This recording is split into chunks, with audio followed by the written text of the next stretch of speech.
watercolor class. We're going to do a fun little silhouette sunset. It's a really quick painting. You're probably going to be able to do it within the hour that we would normally have in class. I have your reference photo available for you in the email that I sent you. And this is how we started a background with the blue sky going into a sunset.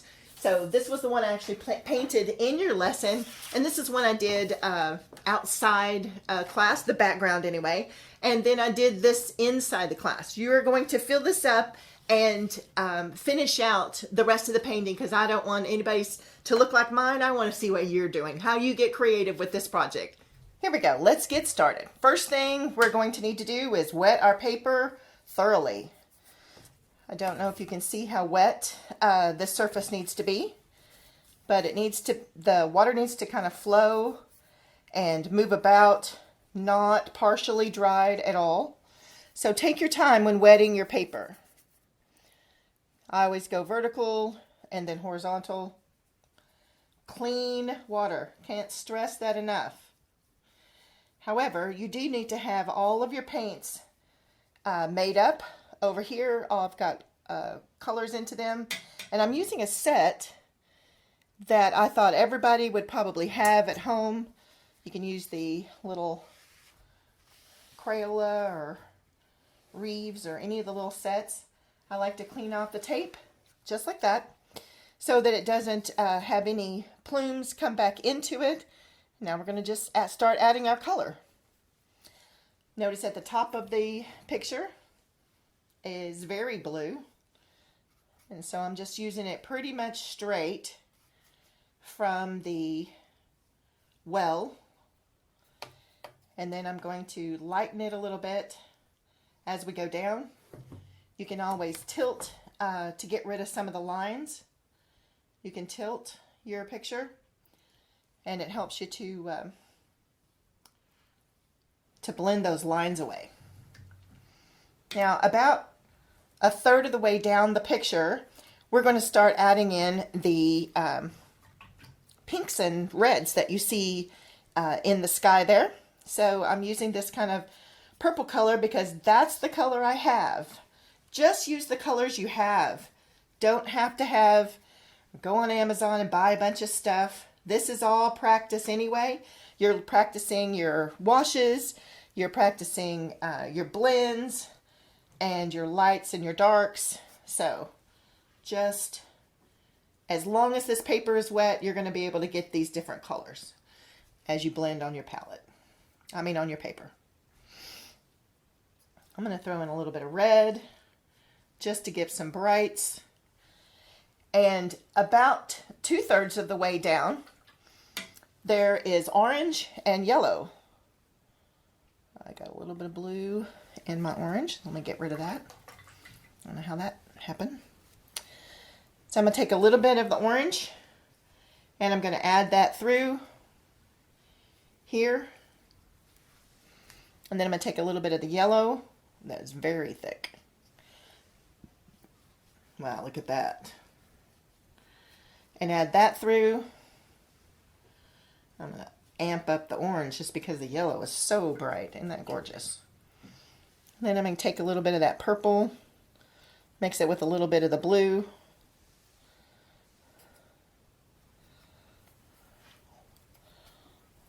Get me a nice purple here. And I'm going to add in a few streaks of that as well, here and there, just like this. Adds in a little bit of interest into my sky. You can take this all the way down if you'd like, because we're going to do our silhouette in front so that the whole page will be drying at the same time. But while it's wet, remember watercolor dries lighter. So while it's still wet, you can still manipulate and move around your colors. I think I want some of the pink to come up higher, but in order to do that, I must remove a little bit of the blue or I'm going to get purple. So I'm just laying my brush down that's damp, picking up a little bit of the blue out. And my brush is damp but not drippy in any way.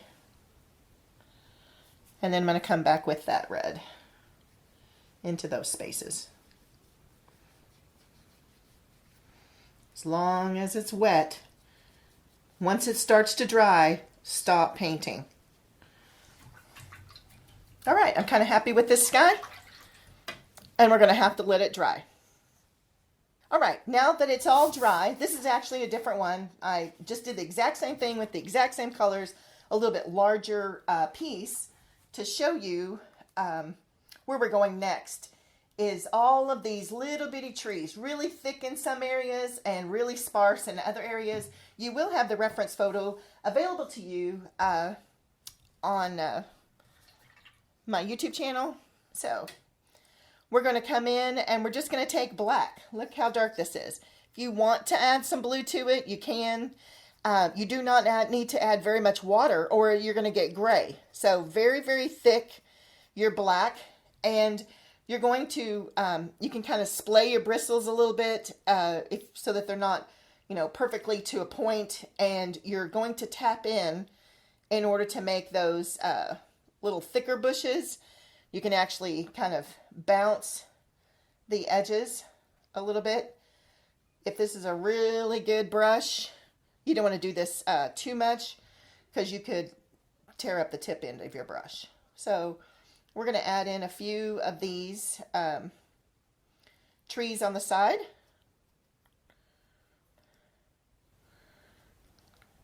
Letting some of the color show through.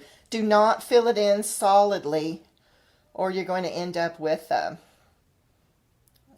very unrealistic look. So this is the thicker tree here in the reference photo, the thicker tree on the right. And most of this bottom needs to be covered. You can see a little pink below the yellow, but not a whole lot. So this is going to take time, and I need you to take your time. You know how I'm always saying, take your sweet time. Well, this is the time that you do that.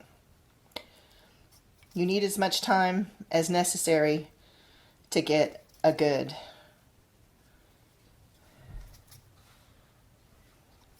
realistic look to your silhouette.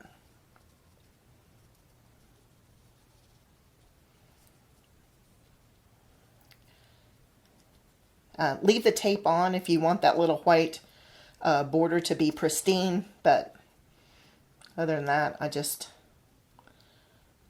take it off whenever I'm doing the detail parts. All right, this big tree here in the middle, I'm going to switch to a little bit smaller brush. I'm going to always dampen your brushes before you go to your color, but you don't want it drippy at all.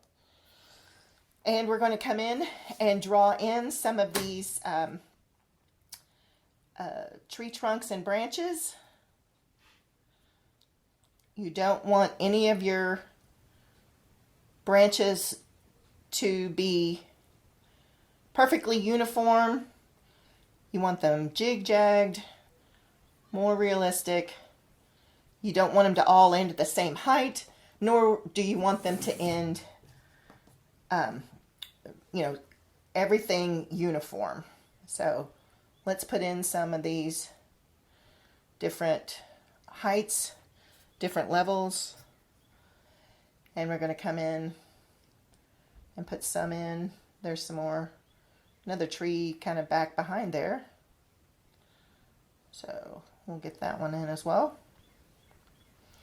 And they're just all these branches so intertwined. Stay up on point or your branch lines will get thick like this one. You want them to stay thin. So they're thinner at the ends. So if you fling off at the end, that's fine because they are thinner at the ends.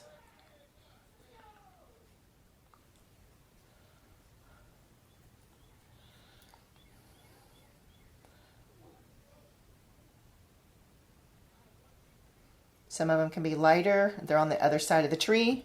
Some would be darker, and they're on this side of the tree. Oops. Whenever you get a drag like this, that means you don't have enough water, so you're dry brushing. Just a minimal amount of water though.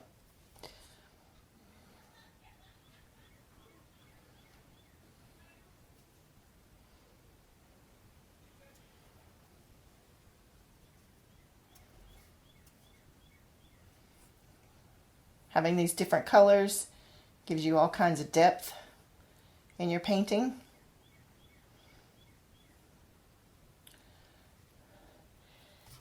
In this particular part, whoops, I went to the brown.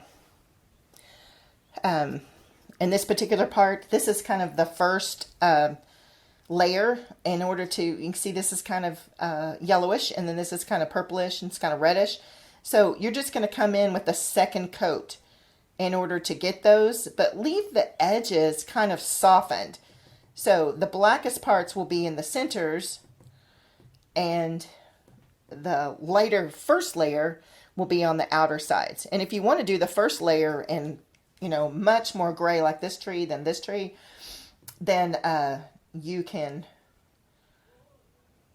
obviously do that as well.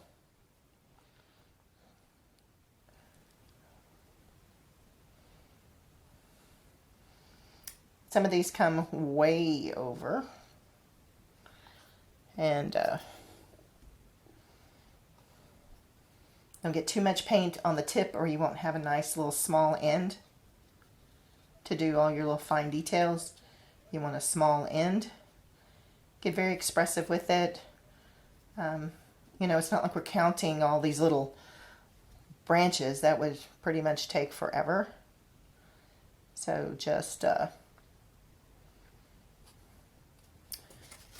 you can turn your paper as well in order for it to flow easier for whatever hand you're using. Whoops, that got a little large. So let's make the trunk a little thicker and bring it on over.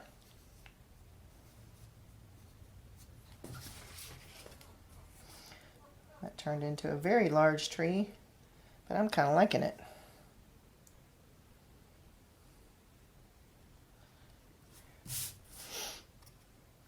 Down here at the bottom, these are all trees, so it's the very top of the tree line, but you can also see that there's some like growth on the trees in the branches. So you can take your brush and kind of splay the bristles a little bit if you'd like to do those, and you're just going to touch that almost dry, so it gives you like a fan brush effect. And you can put some little areas that are filled up with little leaves and stuff. Tiny little things going on in the tree.